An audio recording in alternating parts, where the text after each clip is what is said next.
sang muhaddits, sang muallif kitab yang mengkaryakan kitab An-Sahih atau Sunan An-Nasa'i ini, yaitu Al-Imam An-Nasa'i. Maka pada sesi pertama ini kita belum memasuki ke tahapan membaca kitab, yaitu kitab Sunan An-Nasa'i, melainkan kita baru ingin berkenalan terlebih dahulu tentang Al-Imam An-Nasa'i itu sendiri. Dan insyaAllah pada sesi kedua di hari Rabu nanti insyaAllah kita akan berkenalan secara global tentang kitab Sunan An-Nasa'i itu sendiri. Dan insyaAllah pada pekan depan kita akan memulai membaca dari awal kitab Sunan An-Nasa'i dari kitab At-Taharah. Konsiderasi yang terbaik adalah ketika sebelum kita mempelajari satu kitab yang memang merupakan salah satu karya monumental dan karya fenomenal dari turas Islam, warisan ulama kaum muslimin yang memiliki nilai sejarah yang tinggi, maka kita perlu juga mengenal sang pembuat karya tersebut. Dan pada konteks kali ini kita mempelajari Sunan An-Nasa'i, yaitu kitab Al-Mujtaba. Maka kita perlu untuk berkenalan dengan imam kita, Imam An-Nasa'i rahimahullah ta'ala. Dan dalam perkenalan terhadap Al-Imam An-Nasa'i dan juga kitabnya yaitu Sunan As-Sughra, yaitu Sunan An-Nasa'i Al-Mujtaba, saya berpatukan pada kitab yang berjudul Al-Imam An-Nasa'i wa Kitabuhu Al-Mujtaba. Al-Imam An-Nasa'i wa Kitabuhu Al-Mujtaba. Kitab ini asalnya adalah disertasi dari seorang alim yang meneliti ilmu hadis, dan beliau membahas tentang semua yang berkaitan dengan Sunan An-Nasa'i As-Sughra. Namun di kitab yang akan kita ambil kesimpulan dan manfaat darinya ini hanya berkaitan dengan biografi dan cerita tentang Al-Imam An-Nasa'i dan juga tentang global kitab Al-Mujtaba yaitu Sunan An-Nasa'i.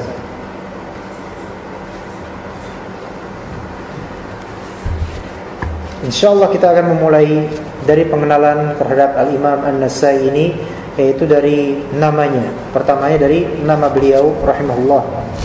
Dikatakan di sini oleh Dr. Umar, beliau bernama Ahmad, yaitu Ahmad bin Shu'aib bin Ali bin Sinan bin Bahar An-Nasa'i Al-Khurasani. Beliau adalah sahibus sunnah atau sahib as-sunan, yaitu pemilik kitab as-sunan. Yaitu Dr. Umar Aiman Abu Bakar di sini mengatakan beliau bernama Ahmad bin Shu'aib bin Ali bin Sinan bin Bahar An-Nasa'i Al-Khurasani. Beliau berasal dari negeri yang bernama Khurasan. Ini negeri besar, yang negeri besar Al-Khurasan ini di bawahnya ada beberapa cabang negeri. Di antara cabang negeri ini adalah negeri yang bernama An-Nasa. Jadi Nasa itu adalah sebuah kota yang mana Imam An-Nasa'i ini ternisbatkan kepadanya, yaitu An-Nasa'i nisbat kepada kota Nasa. Nah, kota Nasa itu adalah salah satu kota di negeri yang bernama Khurasan. Negeri Khurasan ini negeri yang sangat luas, yang di sampingnya ada negeri Iraq ketika itu, dan juga di samping lainnya ada negeri India, ya, berbatasan dengan Iraq dan India. Dan Khurasan ini memiliki beragam kota besar ketika itu yang masyhur sekali, dan di dalamnya tercetaklah ulama-ulama besar kaum muslimin. Di antara negeri dalam atau di antara kota-kota dalam Khurasan yaitu Nisabur atau disebut Nisabur. Kemudian ada juga kota bernama Harat. Ada Abu Dzar Al-Harawi berasal dari Harat. Kemudian ada juga nama kota Marwa atau Maru. Di sini nanti ada orang atau ulama disebut Al-Marwazi. Al-Marwazi berasal dari Marwa. Kemudian ada Balkh atau Balkh di dalam Khurasan. Juga ada nama kota Taliqan. Juga ada nama kota Sarakhs atau ada yang menyebutnya Sarkhas. Baik Sarakhs atau Sarkhas. Kedua-duanya maksudnya sama, yaitu nama kota dalam negeri Al-Khurasan. Dikatakan di sini oleh Syekh Umar, ya, Aiman Abu Bakar, hafizahullah, dikatakan setelah tadi kita berkenalan dengan nama Ahmad beliau, dikatakan oleh beliau, amma kunyatuhu, adapun kunyah beliau, yaitu julukan beliau, ya, fahuwa, atau di sini kunyah yaitu nama yang dengan adanya abu atau ummu atau am dan lain-lain. Nama kunyah beliau Abu Abdurrahman. Abu Abdurrahman. Jadi Abu Abdurrahman Ahmad bin Shu'aib. Abu Abdurrahman Ahmad bin Shu'aib. Wa hiya allati yu'abbaru biha atau yu'abbiru biha an nafsihi fi jami'i kutubihi. Imam An-Nasa'i mengkunyahkan dirinya dengan Abu Abdurrahman di setiap kitab-kitab karya beliau. Ya, jadi beliau sendiri memberikan kunyah pada dirinya Abu Abdurrahman Ahmad bin Shu'aib, yaitu Abu Abdurrahman. Jadi beliau lah yang memberikan kunyah itu di setiap buku-bukunya, beliau sendiri. Mithluhu fi dzalika Abu Abi Isa At-Tirmidzi ma'a anni lam aqif ala waladin lahu ismuhu Abdurrahman. Begitu juga seperti imam besar lainnya yang kita kenal dengan At-Tirmidzi rahimahullah. At-Tirmidzi di setiap kitab-kitabnya menulis nama kunyah beliau, yaitu Abu Isa, Abu Isa, Abu Isa. Oleh karena itu At-Tirmidzi dikenal juga dengan nama Abu Isa, nama kunyahnya. Dan Syekh Umar berkata, ma'a anni lam aqif ala waladin lahu ismuhu Abdurrahman. Padahal saya sendiri belum pernah menemukan data bahwasanya beliau mempunyai anak bernama Abdurrahman. Itu kata Syekh Umar di dalam kitabnya. Walakin, tetapi kata Syekh, adamu dzikri dzalika dhimni aw auladihi la ya'ni bid-darurati adamu wujudihi. Tetapi ketiadaan penyebutan itu, yaitu beliau punya anak bernama Abdurrahman, ya maksudnya beliau atau dalam sejarah tidak dikenal beliau punya anak bernama Abdurrahman. Ada anak-anak beliau banyak, tapi tidak ada yang disebutkan bernama Abdurrahman. Tidak berarti bahwasanya beliau pasti tidak memiliki anak bernama Abdurrahman. Jadi siapa tahu beliau memang punya anak namanya Abdurrahman, namun memang tidak tercatat dalam sejarah. Wallahu a'lam. Wa khasatan, dan lebih khusus, idza alimna, jika kita tahu, anna an-Nasa'iyya kana mukthiran min az-zawaj, bahwa Imam An-Nasa'i ini termasuk orang yang memperbanyak pernikahan. Maksudnya beliau nikah itu fakana lahu arba'u zawjat. Fakana lahu arba'a zawjat, ya, beliau memiliki 4 istri dan banyak anak tentu saja dengan 4 istri itu. Jadi mungkin saja memang dalam sejarah tidak tercatat ada seorang anak beliau dari antara 4 istri itu bernama Abdurrahman. Tetapi realita mungkin saja ada bernama Abdurrahman namun tidak tercatat. Wallahu a'lam. Ala kulli hal, kita sekarang sudah mengetahui nama beliau aslinya Ahmad, ya, Ahmad bin Shu'aib, dan kunyah beliau, ya, adalah Abu Abdurrahman. Abu Abdurrahman Ahmad bin Shu'aib An-Nasa'i rahimahullah ta'ala. Kemudian maulid beliau. Maulid yaitu tanggal lahir atau hari lahir atau tahun lahir beliau. Kapan beliau dilahirkan? Su'ilal Imamun Nasa'i an maulidihi. Imam An-Nasa'i ditanya tentang kapan beliau lahir. Maka beliau pun berkata, yushbihu an yakuna sanah 215, yaitu sepertinya kata beliau tahun 215 Hijriah, sebagaimana yang disebutkan oleh Imam Al-Mizzi dalam kitab Fathul Mughith dan disebutkan oleh Imam As-Sakhawi disebutkan oleh Imam Al-Mizzi dalam Tahdzibul Kamal, dan disebutkan oleh Imam As-Sakhawi dalam kitab Fathul Mughith. Wa hadha jazama bihi ghairu wahidin min ahli al-ilm minhum adz-Dzahabi fi tarikh al-Islam. Hal ini yaitu bahwasanya Imam An-Nasa'i rahimahullah dilahirkan pada tahun 215 Hijriah, itu sebagaimana yang dijazmkan dan dikatakan secara pasti oleh Imam Az-Zahabi dalam kitab Tarikh Al-Islam. Jadi Imam Az-Zahabi punya kitab namanya Tarikh Al-Islam. Sebelum beliau menulis Siyar A'lam An-Nubala, beliau menulis Tarikh Al-Islam dengan beragam jilid yang panjang. Juga beliau, yaitu Imam Az-Zahabi, Syamsuddin Az-Zahabi rahimahullah, selain di Tarikh Al-Islam, beliau juga menjazmkan dan menyatakan dengan pasti di dalam kitab Siyar A'lam An-Nubala bahwasanya Imam An-Nasa'i ketika ditanya kapan beliau lahir, beliau menjawab yushbihu an yakuna sana 215. Bahwasanya beliau berkata sepertinya mirip-mirip seperti tahun 215 Hijriah.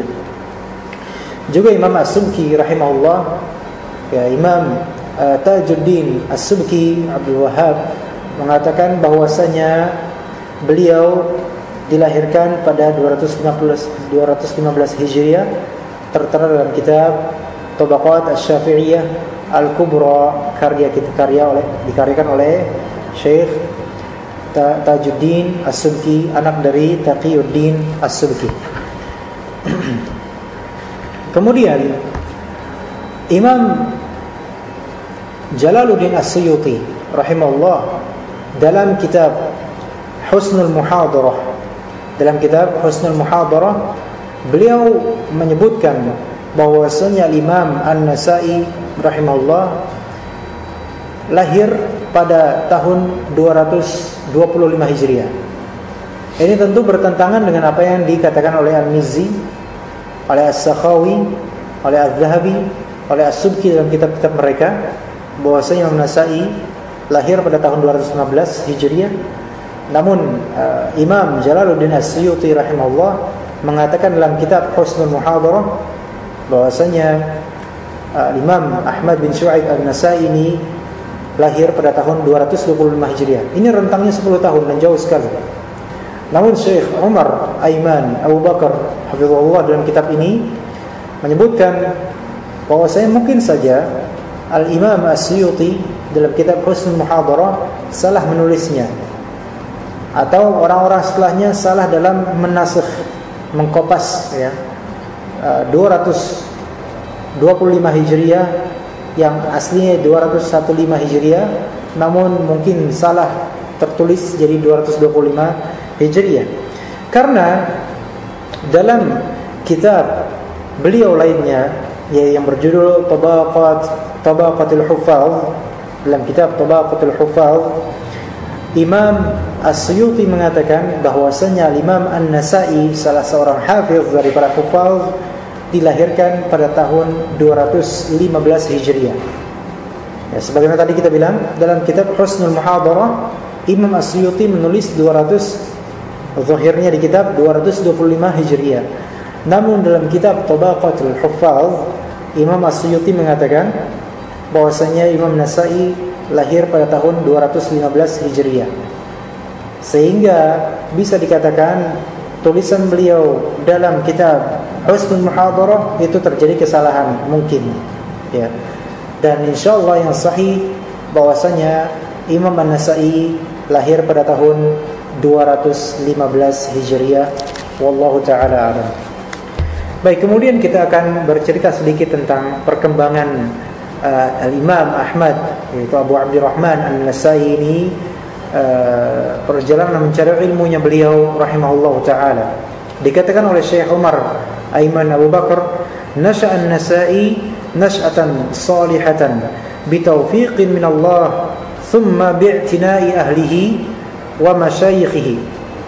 Imam An-Nasa'i rahimahullah tumbuh dengan pertumbuhan yang baik, ya, tumbuh dengan pertumbuhan yang baik dengan taufik dari Allah Subhanahu wa taala, kemudian dengan bantuan dan sokongan motivasi dari keluarganya dan para gurunya.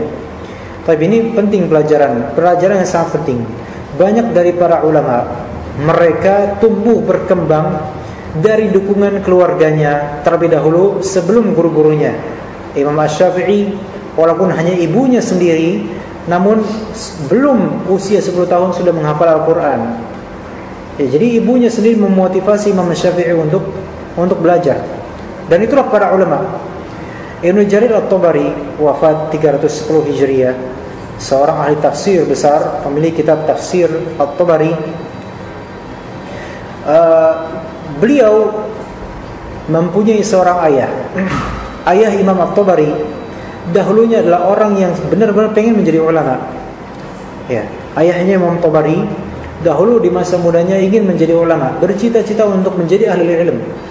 Belajar bertahun-tahun, namun qadarallahu ma syafa'al, ayahnya At-Tabari ini memang kapasitas zihinnya, kadar otaknya mungkin kurang, sehingga apa yang Allah berikan dari rezeki ilmu belumlah seberapa cukup untuk menjadi seorang alim rabbani di zaman itu.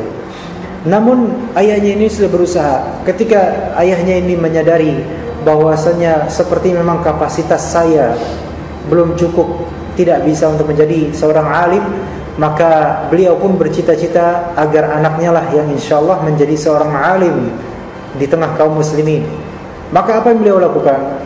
Ayahnya Imam Tabari ini pun kemudian berdagang, mencari penghasilan yang murni halal. Tidak mau setetes pun dari air yang dia berikan kepada anaknya, atau secuil makanan pun dari yang dia berikan kepada anaknya, kecuali harus dari usaha yang halal. Maka berdaganglah dan berusahalah bapaknya itu, dan kemudian dia doakan anaknya supaya berkah, dan inilah hasil dari perdagangan berkah. Kemudian anaknya pun menjadi anak yang berkah, cerdas, dan menjadi seorang imam. Imamnya para imam tafsir, gurunya para mufassirin, imam dalam bidang tafsir, imam dalam bidang sanad dan hadis, imam dalam bidang fiqih, imam dalam bidang bahasa. Itulah Ibnu Jarir, Abu Ja'far Ibnu Jarir At-Tabari. Dan ini keluarganya sangat mendukung, ya, keluarganya sangat mendukung, terutama bapaknya dan kemudian para masyayikhnya. Itulah yang terjadi pada kehidupan Imam An-Nasa'i rahimahullah. Keluarganya sangat mendukung beliau. Kemudian para masyayikhnya juga sangat mensupport beliau untuk menjadi seorang alim. Dan dikatakan oleh Syekh Umar, wa kana al-mujtama'ul islamiyyu an dzaka mujtama'an mubarakan yakthuru fihi ahlul ilmi wal khairi was salah.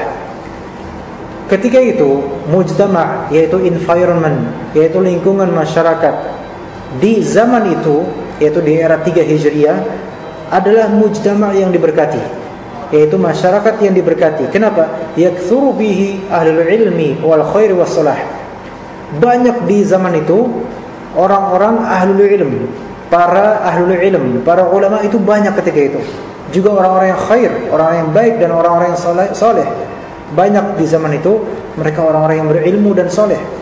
Sehingga tidak heran kemudian menelurkan di zaman itu, di generasi itu, banyak sekali para ulama di antara Imam An-Nasa'i.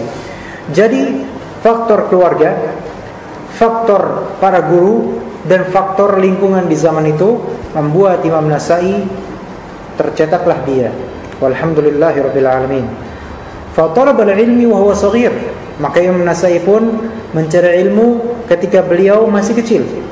Jadi memang sejak kecil Imam An-Nasa'i ini sudah rajin menuntut ilmu, memiliki kegigihan khusus untuk menuntut ilmu, terutama ilmu hadis. Urifa dzalika min khilali rihlatihi ila Qutaibah bin Sa'id. Diketahui tentang awalnya dia menuntut ilmu dari kecil, ketika dia mengawali rihlahnya untuk mencari ilmu secara serius keluar negerinya menuju ke tempatnya Qutaibah bin Sa'id yang di luar negeri Khurasan. Itu di sana di tahun 230 Hijriah. Jadi beliau memulai rihlahnya keluar negerinya 230 Hijriah. Dan kita tahu beliau lahir pada tahun 215 Hijriah. Ini berarti beliau rihlah menuju kota lain atau negeri lain ketika beliau berusia 15 tahun, ya ketika itu usia beliau 15 tahun. Dan kemudian beliau bermukim bersama dengan Qutaibah bin Sa'id yang merupakan ulama besar pada zaman itu selama 1 tahun 2 bulan.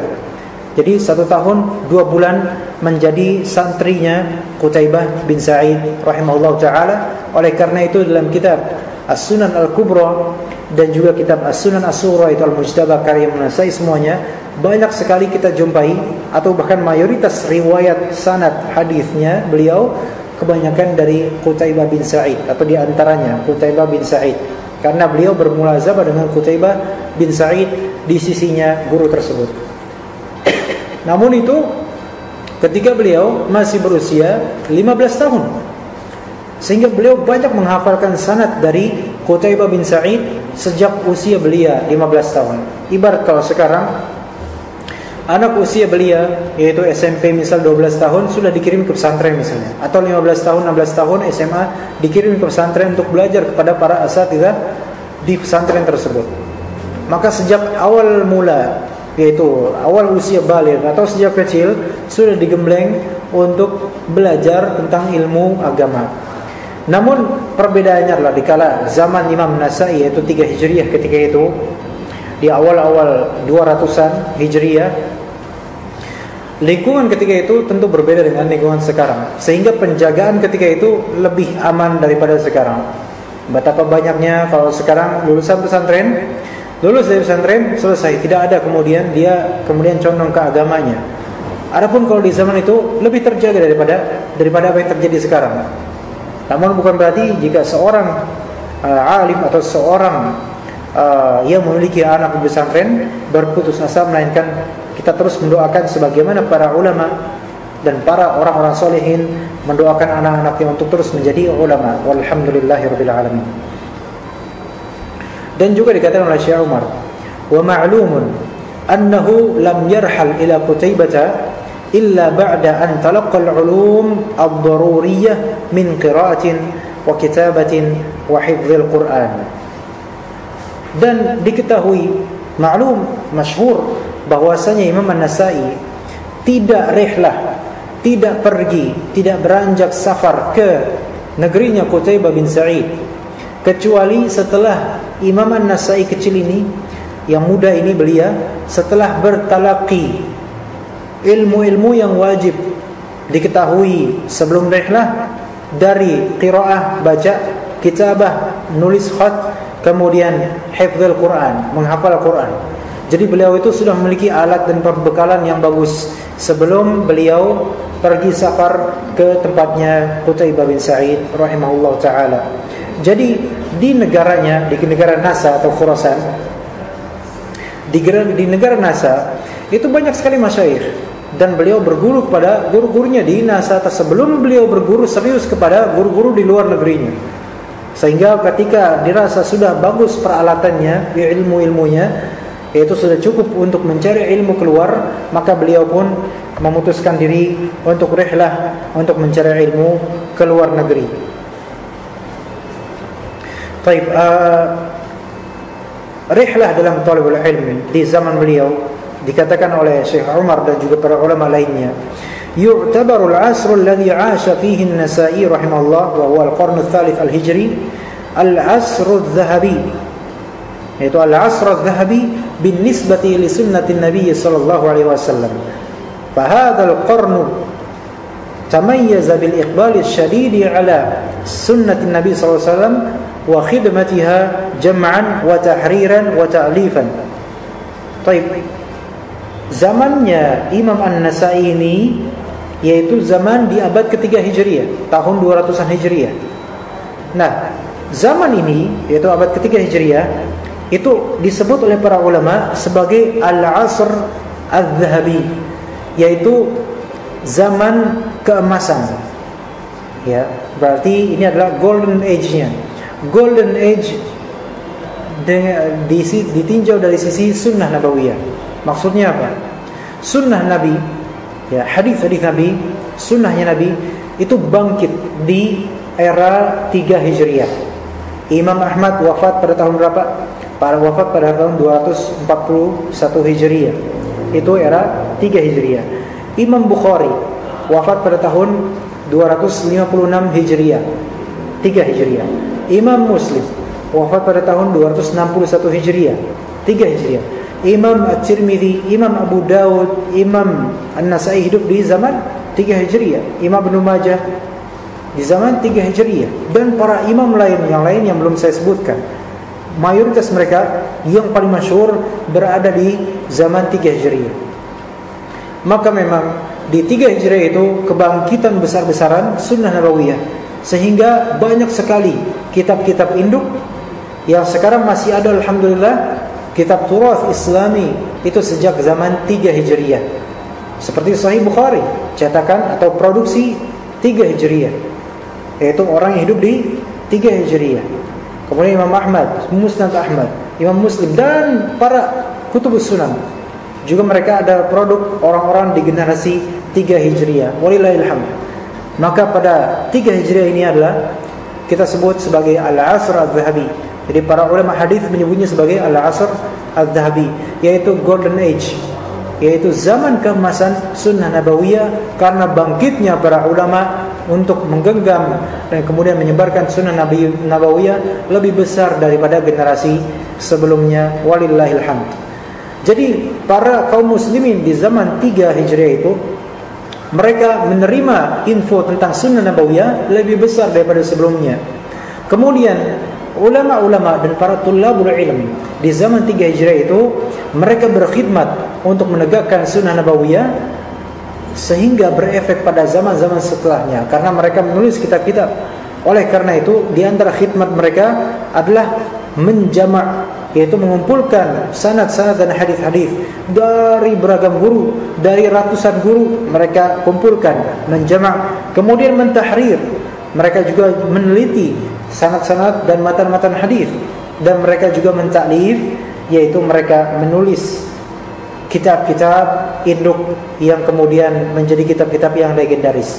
Dan ketahuilah bahwasanya betapa banyaknya kitab-kitab yang telah mereka wariskan sekarang, yang masih ada sekarang, sebenarnya banyak pula yang telah mafqud, yang telah hilang, ditelan oleh seiring berjalannya zaman, yaitu hilang entah di mana, masih ada atau tidak di perpustakaan, atau benar-benar hilang, mafqud sama sekali, tidak terlacak di mana sejarahnya. Itu masih banyak juga.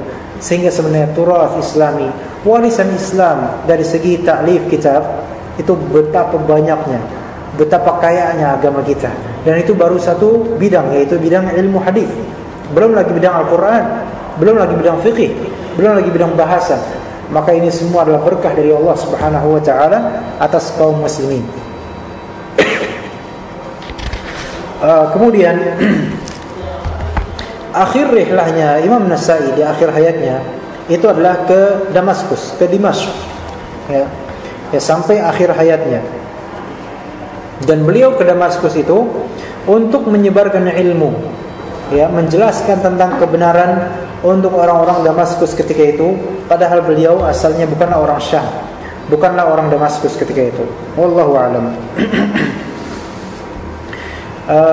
Kemudian kita berbicara sedikit tentang syekhnya Imam Ahmad bin Shu'aib Abu Abdurrahman An-Nasa'i rahimahullah ini.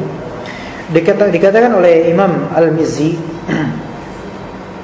yaitu Imam Al-Mizzi memiliki kitab namanya Tahdzibul Kamal fi Asma'ir Rijal, yang mentahdzib dan mengatur, yaitu memperbagus kitab Al-Kamal fi Asma'ir Rijal karya Al-Maqdisi. Tahdzibul Kamal kemudian diatur sedemikian rupa sehingga menjadi sempurna. Dan ketika beliau menyebutkan biografi Ahmad bin Shu'aib An-Nasa'i, maka beliau pun tidak menyebutkan satu pun masyayikh dari Imam Nasa'i di kitab tersebut. Ini bukan berarti bahwasanya Imam Ahmad bin Shu'aib An-Nasa'i tidak memiliki guru, bukan. Justru guru beliau sangat banyak. Maka Imam Al-Mizzi mengatakan, ya, kan adatnya atau tradisi Imam Al-Mizzi dalam menyebutkan biografi para ulama muhaddithin di kitab Tahdzibul Kamal, disebutkan siapa masyayikhnya dan siapa tilmidnya, yaitu rawaan siapa disebutkan masyayikhnya, Kemudian rawa anhu siapa? Disebutkan murid-muridnya. Semuanya para ulama disebutkan itu. Nah, tapi ketika menuju ke biografi Ahmad bin Syu'aib An-Nasai, beliau tidak menyebutkan satupun dari masyayikh atau para syekhnya, guru-gurunya Imam An-Nasai ini. Kenapa? Kata Imam Al-Mizzi, hanya sami'a min jama'atin yatulu dzikruhum. Kata Imam Al-Mizzi rahimahullah, sami'a min jama'atin yatulu dzikruhum. Imam An-Nasai ini telah mendengar dari jamaah, yaitu dari banyak orang, daripada banyak masyayikh, yatulu dzikruhum, yang akan panjang kalau disebutin semuanya.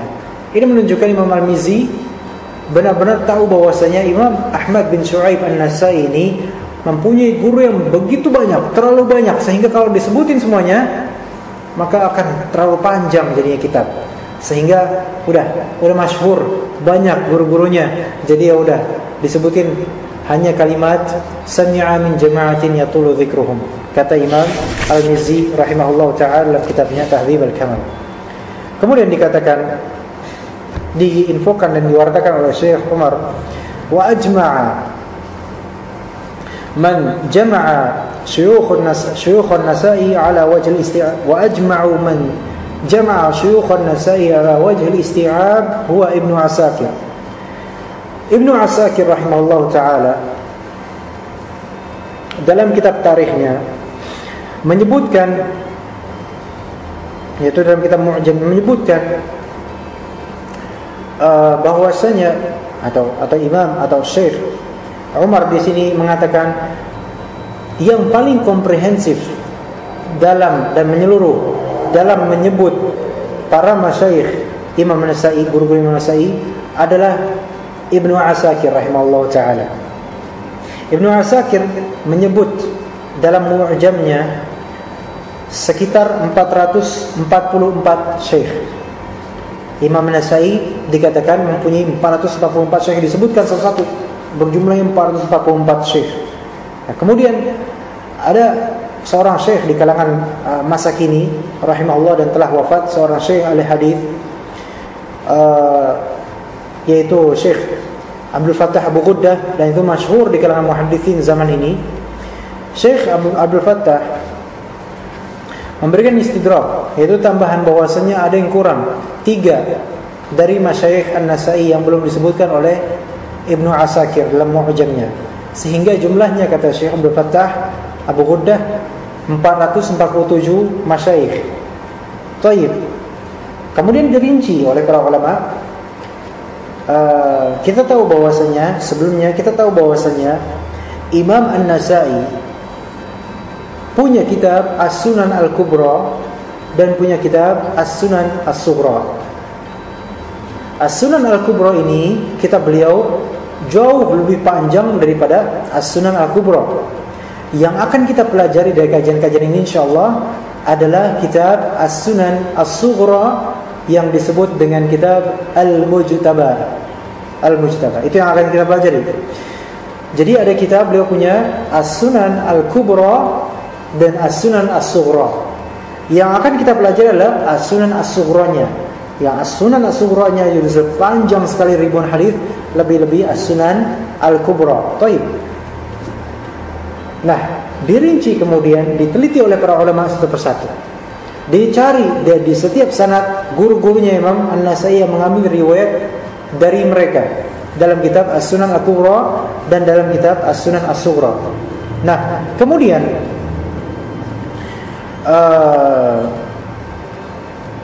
jumlah syekh dalam kitab As-Sunan As-Sughra yang tidak ada pada As-Sunan Al-Kubra adalah 112. Atau bisa dikatakan di sini adad syuyukhi fil mujtaba, dalam Sunan As-Sughra ada 335 syekh. Ya. dalam sunan kita belajar nanti insyaallah sunan yang sughra. Kitab Al-Mujtaba Syekh An-Nasa'i rahimahullah. Jumlah masyayikh yang Imam Nasa'i mengambil riwayat dari mereka dalam Sunan As-Sughra, yaitu Al-Mujtaba, diperhatikan oleh para ulama, dirinci satu-satu, dikumpulkan semuanya, jumlahnya 335 syekh yang Imam Nasa'i mengambil riwayat dari mereka dalam Sunan As-Sughra atau Al-Mujtaba. Baik. Dan kemudian para ulama pun meneliti kitab As-Sunan Al-Kubra yang jauh lebih panjang daripada kitab As-Sunan As-Sughra.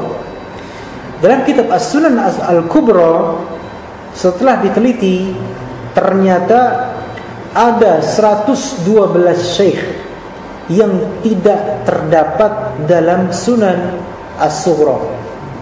Jadi ada As-Sunan Al-Kubra, ada As-Sunan As-Sughra.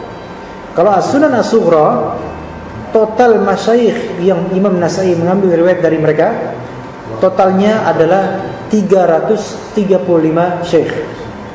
Adapun kalau misalnya As-Sunan Al-Kubra yang lebih panjang dari As-Sunan As-Sughra, ternyata ada para masyayikhnya Imam Nasa'i dalam Sunan Al-Kubra yang tidak tertera dalam Sunan As-Sughra. Jumlah para masyayikh yang tersisa ini adalah 112. Sehingga jika ditotalkan 335 jumlah di As-Sughra ditambah dengan sisanya yang belum tercantum yang ada di Sunan Al-Kubra 112, total semuanya 447 syekh. Jadi 447 syekh ini adalah gurunya Imam Nasa'i yang tertera di As-Sunan Al-Kubra dan As-Sunan As-Sughra. Sehingga kalau misalnya kita berguru pada beberapa orang sekarang, selama kita dari SD, SMP, SMA, kemudian kuliah, belum lagi ta'lim yang di luar kelas, di luar sekolahan, jumlah guru kita nggak sampai 100 mungkin.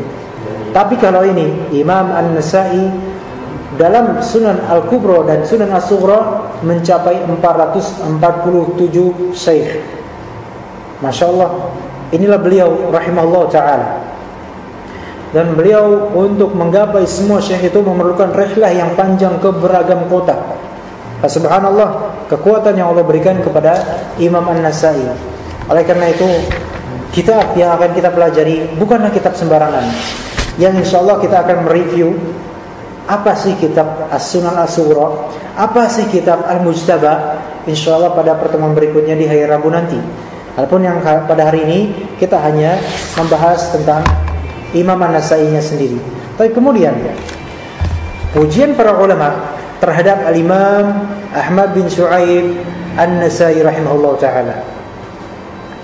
Dalam kitab Ma'rifatu Ulumil Hadith karya Imam Abu Abdullah Al-Hakim rahimahullah ta'ala, gurunya Imam Al-Baihaqi, Imam Al-Hakim berkata, sami'tu Aba Ali Al-Hafidh, yaitu Al-Husain bin Ali, ghairu marratan yadhkuru arba'atan min a'immatil hadithi fayabda'u bi Abi Abdurrahman.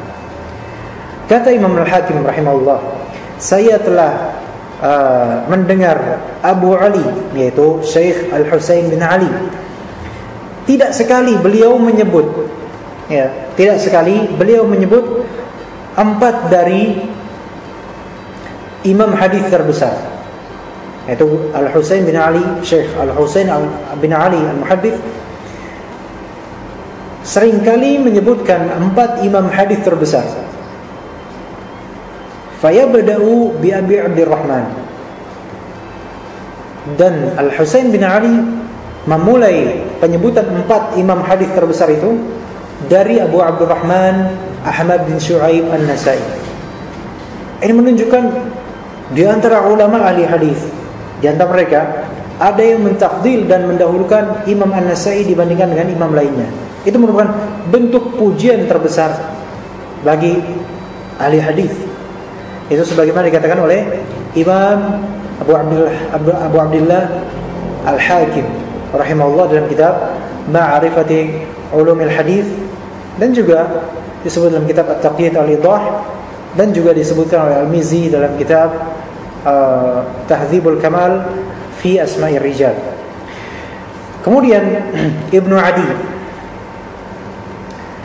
Adi memiliki kitab khusus untuk menjabarkan tentang para perawi yang dhaif, yaitu du'afa. Kitab beliau berjudul Al-Kamil fi Du'afa, karya Ibnu Adi rahimahullah ta'ala.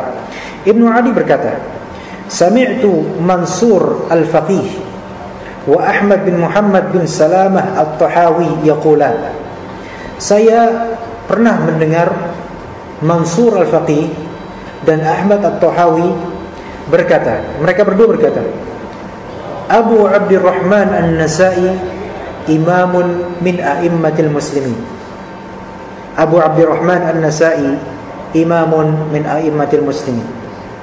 Ini sebagaimana yang dikatakan oleh Ibnu Adi dalam kitab Al-Kamil fi Du'afa, bahwasanya Mansur Al-Faqih dan Ahmad bin Salam atau Ahmad bin Muhammad bin Salam At-Tahawi, mereka berkata, merekomendasikan bahwasanya Abu Abdurrahman An-Nasa'i adalah seorang imam dari para imam ahli hadis, imam muslimin.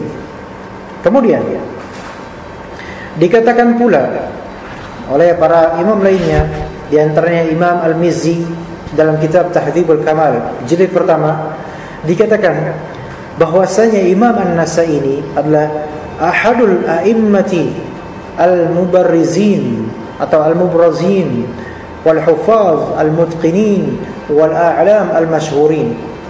Imam Ahmad bin Shu'aib An-Nasa'i adalah salah satu dari para imam yang tampak menonjol, beda dengan lainnya. Kalau bahasa Inggrisnya itu outstanding, beda dengan imam lainnya. Jadi tidak semua imam, tidak semua alim itu menonjol. Ada alim yang memang memiliki spek yang lebih tinggi daripada imam lainnya, dan di antara yang memiliki spek yang lebih tinggi, spesifikasi yang lebih tinggi adalah Imam Ahmad bin Shu'aib An-Nasa'i, dan beliau tergolong di antara para hafiz yang mutqin. Yaitu hafiz yang mutqin adalah hafiz hadis, hafal ratusan ribu hadis, dan dia mutqin, benar-benar itqan dalam menghafal hadis-hadisnya. Juga termasuk, kata Imam Al-Mizzi, al-a'lam al-mashhurin, nama-nama yang masyhur di kalangan kaum muslimin. Jadi tidak ada yang tidak kenal dengan Abu Abdurrahman Ahmad bin Shu'aib An-Nasa'i.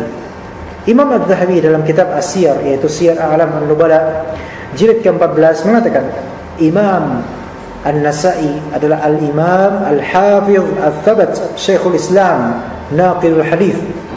Bahwasanya Imam An-Nasa'i adalah seorang imam, seorang hafiz, seorang yang benar-benar kokoh hafalannya dan juga manhajnya, dan beliau adalah seorang Syekhul Islam, yaitu salah satu pembaharu dan salah satu ulama besar hadis, sehingga membangkitkan Islam sebagaimana asal mulanya, dan seorang naqilul hadis, seorang kritikus ahli hadis.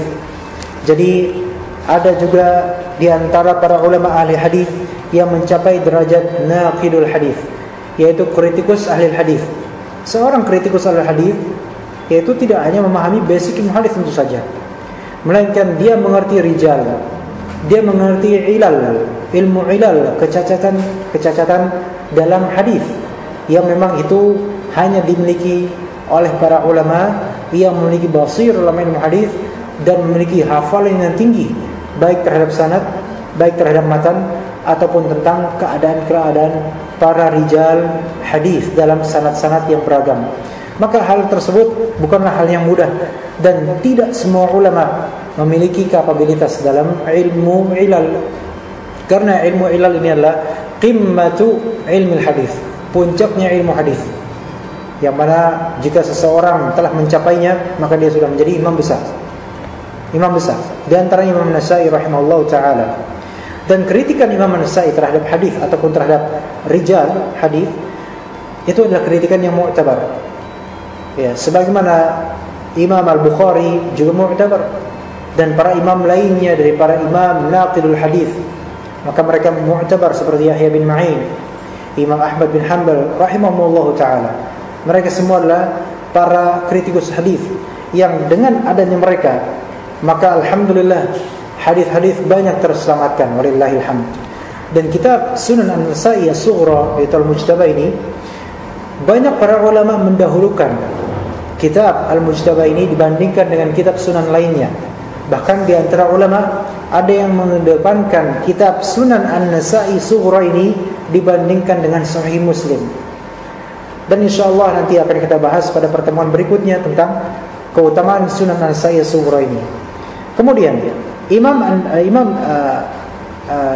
Al-Hafidh Abul Fida Ibnu Katsir rahimahullah taala dalam kitab Al-Bidayah wan Nihayah, dalam kitab Al-Bidayah wan Nihayah jilid ke-11, beliau berkata, Al-Imam Abu Abdurrahman Ahmad bin Syu'aib An-Nasa'i adalah al-imamu fi asrihi, adalah seorang imam di zamannya, al-muqaddam ala adrabihi. Imam Nasa'i ini adalah imam yang didahulukan dibandingkan dengan para imam yang semisalnya, yaitu yang ditampilkan dahulu, yaitu diutamakan daripada yang semisal beliau dari para imam. Wa ashkalihi, dan juga yang seperti beliau. Wa fudula idahrihi, wa fudula udahrihi, dan beliau adalah orang yang paling utama di zamannya beliau. Baik. Banyak sekali pujian-pujian para ulama ahli hadis terhadap Al-Imam An-Nasa'i rahimahullah ta'ala. Dan di antaranya adalah Imam Ad-Daraqutni. Imam Ad-Daraqutni, Abul Hasan Ad-Daraqutni, pemilik kitab Sunan Ad-Daraqutni, dan di antara ulama imam para imam dalam bidang ilmu ilal hadis yang tadi saya sebutkan, Imam Abul Hasan Ad-Daraqutni. Ada seorang imam lainnya, Abu Abdurrahman As-Sulami, bertanya kepada Imam Abul Hasan Ad-Daraqutni, "Idza haddatha Muhammad bin Ishaq bin Khuzaimah wa Ahmad bin Syu'aib An-Nasa'i, man tuqaddimu minhuma?" Wahai Syekh Abul Hasan Ad-Daraqutni, kalau misalnya ada seorang Ibnu Khuzaimah, Muhammad bin Ishaq Ibnu Khuzaimah, kemudian ada Ahmad bin Syu'aib An-Nasa'i memberikan hadis, siapa dari kedua itu yang engkau utamakan wahai Syekh Abul Hasan Ad-Daraqutni? Maka Ad-Daraqutni berjawab, An-Nasa'i. Imam An-Nasa'i lebih didahulukan daripada Imam Ibnu Khuzaimah. Kenapa? Li'annahu asnadu ala anni, li'annahu asnad, karena beliau lebih memegang dalam soal sanad. Ala annani la uqaddimu ala An-Nasa'i ahada. Saya, kata Abul Hasan Ad-Daraqutni, tidak mendahulukan siapapun sebelum Imam An-Nasa'i. Wa in kana Ibnu Khuzaimah imaman thabtan ma'dumun nazar, walaupun Ibnu Khuzaimah ini seorang imam, seorang kokoh hafalannya, ma'duman nazar, yang tidak ada yang serupa dengan Imam Khuzaimah, Ibnu Khuzaimah. Tetapi aku lebih mengedepankan Imam An-Nasa'i dibandingkan semua imam lainnya. Masya Allah. Maka inilah pujian Ad-Daraqutni terhadap Imam An-Nasa'i. Oleh karena itu, apa yang kita pelajari insyaallah dari Sunan An-Nasa'i itu insyaallah kitab hadis yang mencakup bab-bab fikih yang banyak dari awal sampai akhir. Itu insyaallah hadis-hadis hampir semuanya, bahkan sebagian ulama mengatakan semua hadis dalam Al-Mujtaba Sunan An-Nasa'i As-Sughra semuanya adalah hadis sahih. Dikatakan oleh sebagian ulama seperti itu. Wallahu ta'ala alam. Yang insyaallah akan kita lanjutkan mengenai keutamaan dan kelebihan kitab Sunan An-Nasa'i As-Sughra atau Al-Mujtaba pada sesi berikutnya di hari Rabu insyaallah pada jam yang sama. Maka kita tutup terlebih dahulu kajian ini dengan memohon kepada Allah Subhanahu wa taala berkah dan rahmatnya, semoga bermanfaat bagi kaum muslimin. Kita tutup dengan doa kafaratul majlis.